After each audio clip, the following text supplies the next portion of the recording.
అంటే సంఘటన జరిగిన దగ్గర నుంచి పోలీస్ సెంటర్ అయిన దగ్గర నుంచి చేయవలసిన నియమ నిబంధనల ప్రకారం ఎక్కడా కూడా చర్యలు తీసుకోవడం లేదు.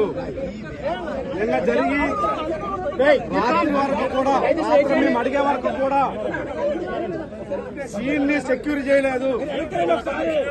సీన్ ఎక్కడ కూడా సెక్యూర్ చేయలేదు. మేము అడిగిన తర్వాత సీన్ ని సెక్యూర్ చేయడానికి అదేవిధంగా సీన్ దగ్గర పికెటింగ్ ఏర్పాటు చేయలేదు. అది మేము అడిగిన తర్వాతే చేయడానికి ప్రయత్నం చేశారు. అదేవిధంగా ఇంత రాష్ట్ర వ్యాప్తంగా ఈ వార్త సంచలనం జరుగుతున్న సమయంలో కూడా ఇప్పటికీ కూడా ఎస్పీ సంఘటన స్థలానికి రాపోవడం పలు అనుమానాలకు దారి తీస్తుంది.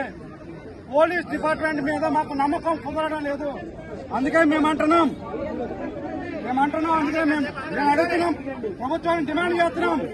తక్షణమే ఈ కేసుని సిఐడికి ట్రాన్స్ఫర్ చేయాలి, లేదా జిల్లా సిట్టింగ్ జడ్జి తోటి మెజిస్ట్రేరియల్ విచారణ జరిపించాలని చెప్పి సవినీయంగా విజ్ఞప్తి చేస్తున్నాం. ఇదే కానీ జరగకుండా ఉంటే గనక గేటు దాటి బాడీ కూడా బయటికి వెళ్దని చెప్పి హెచ్చరిస్తున్నాం. దయచేసి